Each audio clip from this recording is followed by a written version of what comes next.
Hi, my name is Alan from Alan Property. Welcome back to my YouTube channel. In today's video, I have bad news for you.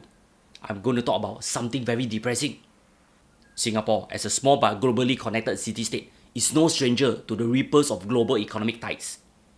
Among the most significant external force is the United States, still the world's largest economy and a bellwether of global financial health. While the Singapore property market has traditionally demonstrated resilience, the possibility of a worst-case scenario sparked by an American economic recession is a sobering thought for homeowners, investors, and policymakers alike. Here, we'll examine the worst-case domino effect of a severe US recession on Singapore property sector, including the financial contagions, capital flights, job losses, rental market collapse, and crisis of confidence that could collectively trigger a property downturn, unlike anything since the 1997 Asia financial crisis or the 2008 global financial crisis due to subprime mortgage. This video will be as bleak as it is. Sit tight and let us explore what is the worst that can happen. I will also share how we can get ourselves ready to seize any opportunity ahead. Watch on, this content could be a game changer to your property journey. A deep US recession would likely trigger a global sell-off sentiment. Investors around the world would retreat from risky assets, flocking instead to safe haven like US Treasuries. This capital flight could create massive liquidity challenges across global financial markets, and Singapore would not be spared. The Monetary Authority of Singapore, or MAS, might be forced to tighten liquidity conditions to prevent excessive Sing dollar volatility.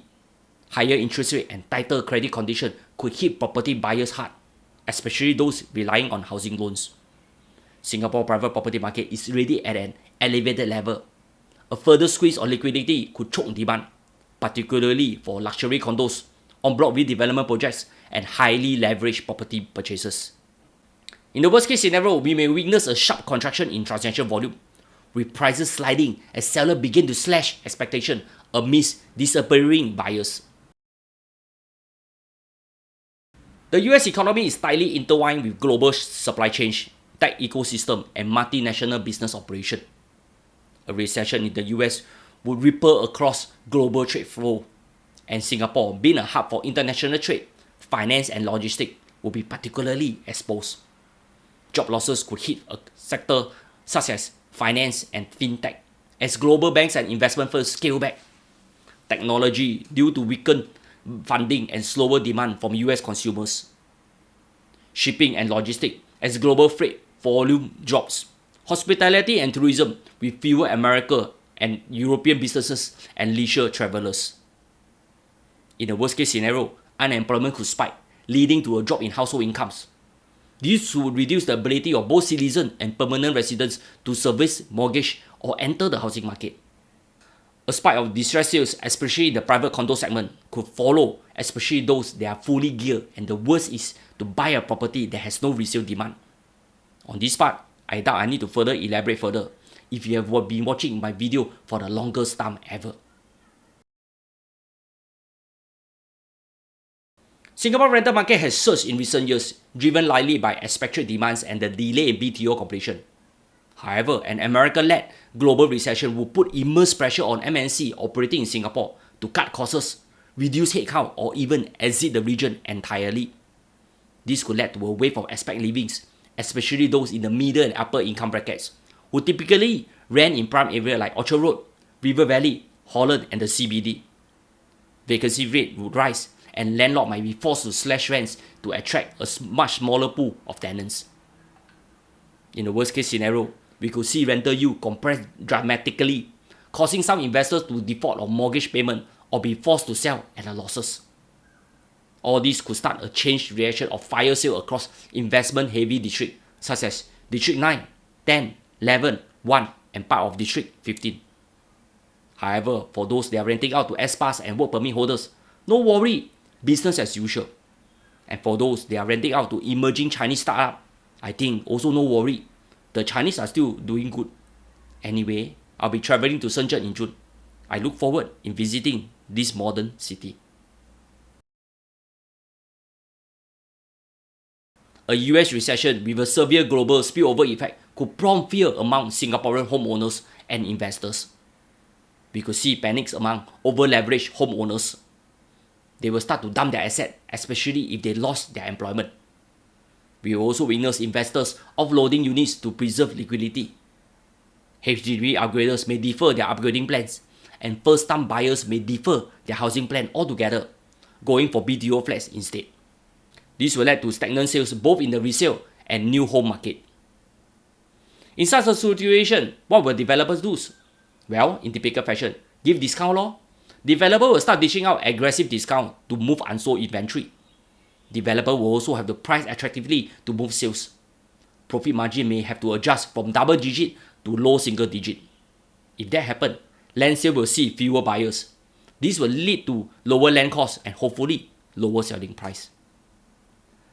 All in all, if that really happens, home prices will start to correct. It will not crash, but we could see a slower decline in price appreciation to negative territory in the next few quarters. How much is the decline is anyone guesses, but this could lead to a self-reinforced cycle of panic selling. Confidence in property as a safe, appreciating asset could be severely damaged, and even the mass market could suffer. Real estate developers are often seen as the strongest hand in the property game, but they are not immune to a US recession. A recession may also affect global financial market and lead to dry out of funding for ongoing and upcoming property projects, especially those that have tied up with US companies.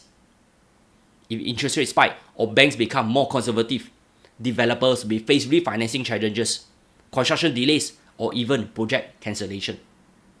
The most recent case of China Evergrande crisis show how quickly developer distress can trigger wider market panic. In Singapore, while regulatory control like the addition buyer stamp duty and qualifying certificate rules have kept developer on the tighter leash, the worst case scenario could still see them dumping unsold units to avoid penalties. This could push prices down further, devaluing even recent purchased properties. For the longest time ever, Singapore has been viewed as a safe haven by wealthy international investors. In fact, foreigners, particularly from China, India and the US, have played a significant role in driving demand for high-end properties and new homes. But in worst case scenario, this foreign inflow could evaporate. US investors could pull back to focus on domestic survival. With the ABSD for foreigner at a prohibitive 60%, the market is already relying on ultra high net worth individuals to support the luxury market.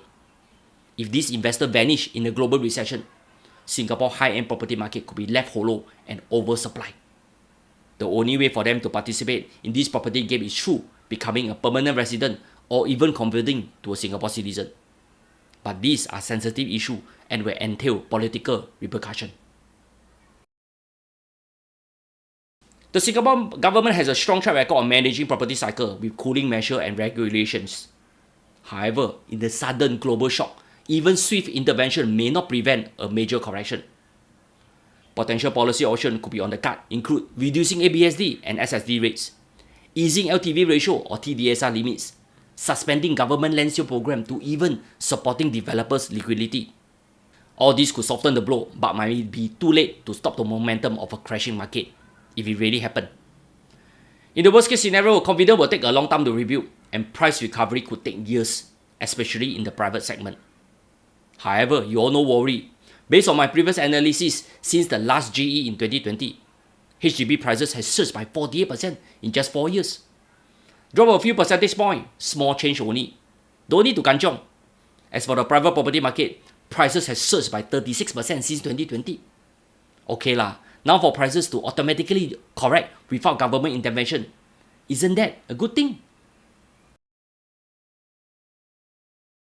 The worst case scenario of a US economic recession triggering a property crash in Singapore may seem remote, but it's not highly implausible.